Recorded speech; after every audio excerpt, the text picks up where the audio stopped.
सर्ववेदान्तसिद्धान्तगोचरं तमगोचरं गोविन्दं परमानन्दं सद्गुरुं प्रणतोऽस्म्यहम्। ओम शांति शांति शांति।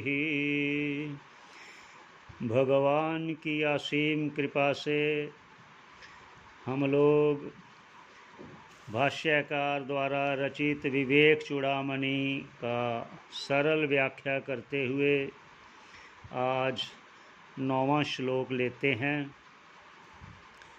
भगवान भाष्यकार क्या कह रहे हैं वो आपके आगे प्रस्तुत करते हैं। तो 9वां श्लोक शुरू करते हैं। उद्रेद आत्मना आत्मानं मगनं संसार वारिधौ योगारूढ़त्वम् आसाद्य सम्यक दर्शन निष्ठया। इस श्लोक की सरल व्याख्या करने की कोशिश करते हैं। उदरेद आत्मना आत्मानम अर्थात अपने शुद्ध मन के द्वारा अपने जीव भाव का उद्धार करते हुए। कैसे उन्होंने कहा उदरेद। ये जो श्लोक है ये भगवान श्री कृष्ण जी ने अपने शब्दों द्वारा गीता में भी कहा है और यहाँ उसी का उन्होंने ये उदाहरण देते हुए कहा है। जैसे कि उन्होंने स्वयं सर्व वेदांत सिद्धांत नाम से शुरू कहा है कि सभी उपनिषदों का स्मृतियों का ये सार ग्रंथ है विवेक चूड़ामणि। कह रहे हैं भगवान गीता में उदरेद आत्मना आत्मानम मतलब उद्धर्वम हरेद।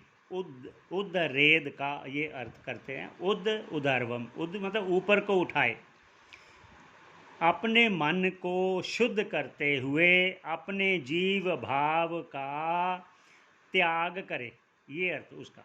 आगे ना आत्मानम अवसादयेत। ना आत्मानम अवसादयेत मतलब यहाँ अपनी बुद्धि को विषयों में ना डुबोए, ना लगाए।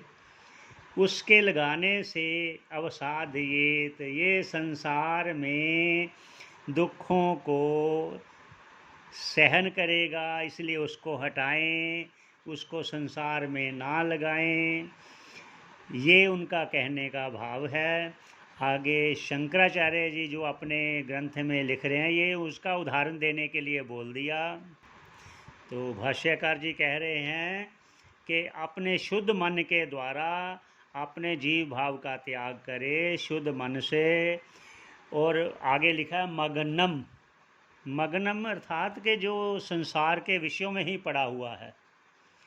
संसार वारिधौ मतलब भव सागर। संसार भव है, वारिधि समुद्र जैसे कहा गया है।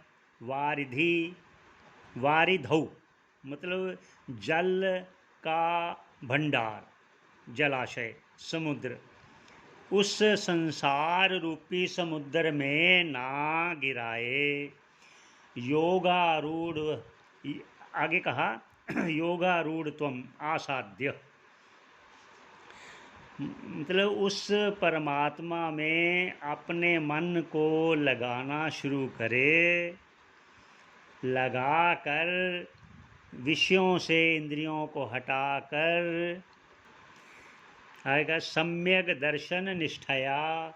सम्यक दर्शन अर्थात अपनी आत्मा में ही लगाते हुए। दर्शन का अर्थ ज्ञान भी होता है, उपासना भी होता है, लेकिन यहाँ दर्शन का अर्थ है चिंतन। आत्मा परमात्मा का चिंतन में निष्ठा रखते हुए। निष्ठा अर्थात नितराम स्थिति। निष्ठा ऐसी रखते हुए अपने आप का उद्धार करे विषयों से हटाते हुए।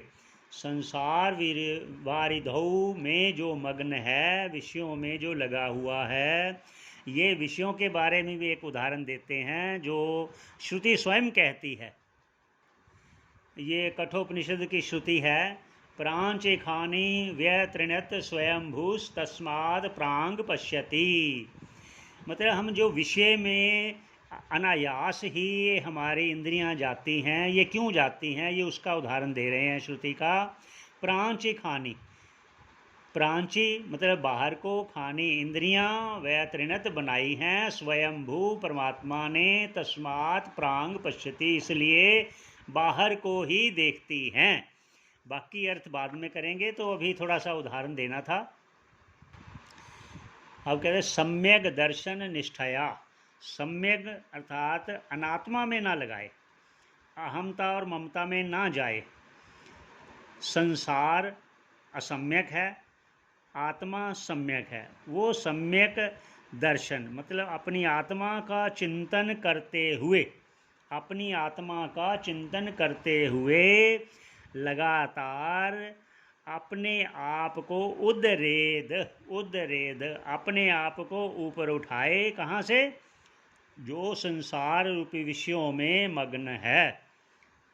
वही उदाहरण दिया कठोपनिषद का कि ये इंद्रियों का स्वभाव है बाहर को ही जाना, विषयों में ही जाना, उनसे हटाने का प्रयत्न करता रहे, तभी उसका लाभ है। आगे 10वां श्लोक फिर लेंगे। यहीं पर ईश्वर की कृपा से हम विश्राम देते हैं। ओम पूर्णमदः पूर्णमिदं पूर्णात् पूर्णमुदच्यते पूर्णस्य पूर्णमादाय पूर्णमेवावशिष्यते। ओम शांति शांति शांति।